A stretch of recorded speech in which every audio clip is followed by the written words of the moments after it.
Knew that Sonic Fox was not going to complete the string. Can he find any hit the low? Can he get a kill to take down Sonic Fox 2 sets in a row to qualify for no? Any chip it, he finally does have it. Online Kale qualifies for a final combat over Sonic Fox. Sigma's never quit mogging.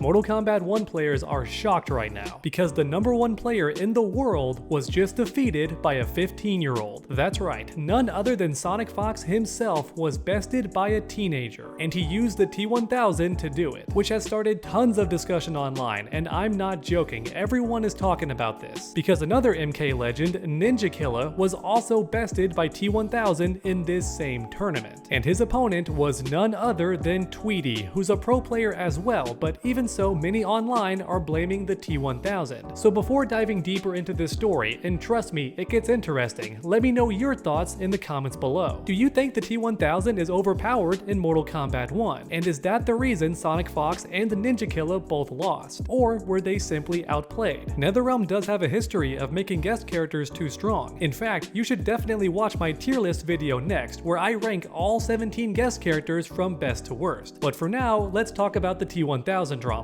Do I personally think T1000 is to blame for these victories? No, I do not. Mainly because Sonic Fox himself would have just switched characters if he thought T1000 was that broken. Because keep in mind, these players are competing for cash, and Sonic Fox has had no problem switching to broken characters in the past. For example, he switched to Acidic Alien at EVO because Tekken Master was giving him trouble. The man even took his hat off from the stress, which has never happened before. So my point is, Sonic Fox would have switched to the T1000 if he thought the character was truly busted. But like he posted on Twitter, it's more so the T1000 is a good counter to Cyrax. Yeah, that's important to note, okay? Sonic Fox was playing Cyrax, the character that many players consider the best in the game, as in top 1, a tier of her own. So let's not sit here and pretend the T1000 is crazy broken when Cyrax was his opponent. In the absolute worst case scenario, one overpowered character beat another overpowered character. There was no victim here. However, some people might argue with me and say, underdog, his opponent was 15 years old and still won against the best player in the world. That alone proves that the T1000 is why he won. No, I disagree, because unlike most of you watching, I'm an old man with a really good memory. I might look young, but I'm over 30 and I've got a good memory. And believe it or not, Sonic Fox himself was defeating top players at age 15 too. And in fact, Ninja Killer was doing the exact same thing as well. In other words, teenagers have always been stupid good at video games for two huge reasons in my opinion. Number one, their reaction time is insane, and I'm not joking, your reactions do slow down with age, which means youngsters have a legit biological advantage that can't be ignored. And number two, teenagers get way more time to practice video games, because they often live with family who helps them deal with daily activities that would limit the gaming hours adults like us get to have. Or in other words, their real life problems are much smaller, and therefore they have more hours to game and practice, which is why it's not uncommon for teenagers to be good at video games competitively, and that includes fighting games. Honestly, their only limitation is their parents, because someone has to drive them and pay their entry fees, all that stuff. But outside of that, teenagers who actually commit to learning these games have a leg up on us. Their reaction time is better, and they have more free time in general to learn the games. In fact, I think the only reason we don't see way more teenagers at tournaments is because their parents don't support committing to gaming as a career path. So to summarize and go back to where I started with this whole conversation, I don't believe that T1000 is the problem. But with that said, maybe he should get nerfed a little bit. I don't see why not. He does have a few too many mix-ups for my taste. But make no mistake here, and I want to be clear on this, the T1000 is nowhere near Homelander's level of overpowered, alright? I just want to make sure we all agree on that real quick, because Homelander had more mix-ups, better zoning, better offense, and literal infinites too. And I mean block infinites. The character was stupid overpowered and definitely way stronger than the T1000 T1000 is right now. When it comes to being overpowered, Homelander takes the cake absolutely, but even so, I still think that nerfing the T1000 would be fine. My main point was that Sonic Fox lost fair and square, and his opponent was a beast. And by the way, his father is also a great fighting game player too. In other words, the kid has a biological coach and has also been competing in tournaments for a while now. So once again, his victory was no fluke. And the same goes for Tweety too. Let these players enjoy their victories because they deserve it. It's honestly very rare in fighting games for a character to be so powerful that even the best player in the world can't beat them, so I don't think that's what happened here. And guess what? All the pro players online are being respectful. They're congratulating their opponents and admitting how skilled they are and how they've been practicing a lot. They're being fair and respectful. It's only the online randoms on social media that are making this about the character and pretending that T1000 is just so good that he can beat anybody, which is just unfortunate to see, and one of the main reasons I wanted to make today's video, not just covering the drama, but to also explain, no, it's not the T1000. However, next up, there's one more thing I wanted to say. Mortal Kombat 1 players are way too quick to demand nerfs, in my opinion. Like seriously, we might be the worst about this, and it needs to stop, because honestly, sometimes all you need is time to understand a character's weaknesses and defeat them. But NetherRealm players are always so quick to cry for nerf, nerf, nerf immediately, and it's honestly a problem because sometimes the character is not busted at all. Allow me to introduce another character to make my point, JP from Street Fighter 6. This character was dominating the game for months, and tons of players called him overpowered online, but guess what Capcom did?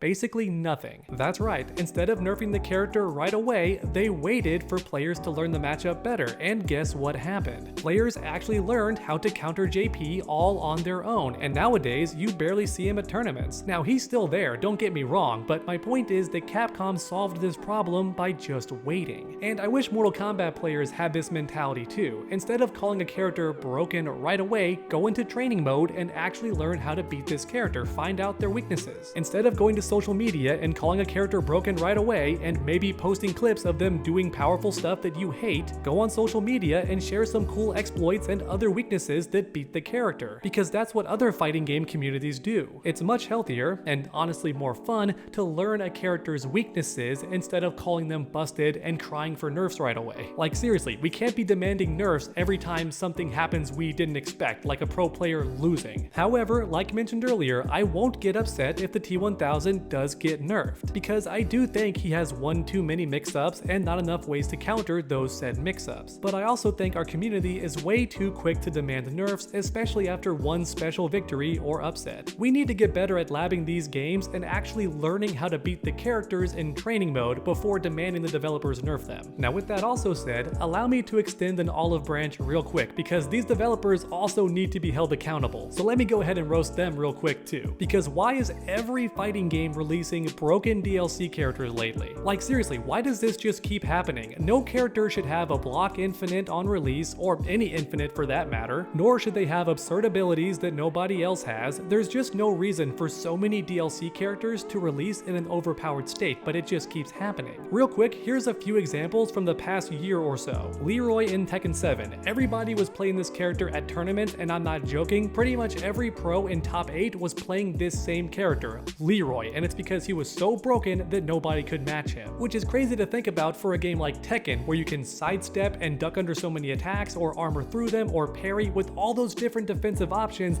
Leroy was still an unstoppable monster, which is why nearly everybody was playing him at tournaments. But then soon afterward, we got Fakumram, who had a fast command grab that could not be broken in the same way as others. It was pretty much unbreakable, and I have no clue why. And his range was fantastic too, in fact kind of brain dead. It was really hard to get close to this character because his range was so good. And then of course he had damage and guard break, all that awesome stuff. So 2 broken DLC characters in the same game was crazy. Then we had Homelander in Mortal Kombat 1, like mentioned earlier, so I don't want to dwell too long on him. And then Street Fighter 6 had Bison with these crazy combos that were almost touch of death. It was nuts. And that's on top of Bison's base kit, which has always been really good in every game. And in fact, Street Fighter 6 might have the most broken DLC characters so far, because Mai is also a huge problem. Tons of people are calling calling for nerfs, and for valid reasons, honestly. And from what I hear, Terry Bogard is also a big problem, maybe not at the highest level of tournament play, but at the online competitive level, he's a real problem. And keep in mind, all these examples are just off the top of my head. I didn't need to do any research because it's that common lately for fighting games to release busted DLC characters. So that definitely needs to stop. I'm calling out players for demanding nerfs way too soon, but also calling out developers for releasing these overpowered characters and giving the average player these knee-jerk reactions to call for nerfs because it's just so common for DLC characters to be overpowered lately. But alright everyone, that's about it for today's video. I'm sorry if I sounded a little bit different, a little bit out of breath. I just recovered from being sick. I think I had the stomach flu or something, which is why it's been 2 days since my last video instead of just 1 day. I'm very sorry about that, and hopefully today's video was entertaining and fun to watch. If so, then please leave a like down below. It really does help my channel out a ton, and I mean that. Every single like goes a long way. And if anybody watching is new to this channel, then finish that combo by subscribing and ringing that bell so you never miss any future videos. Make sure to come back next time, and as always, stay underdogs.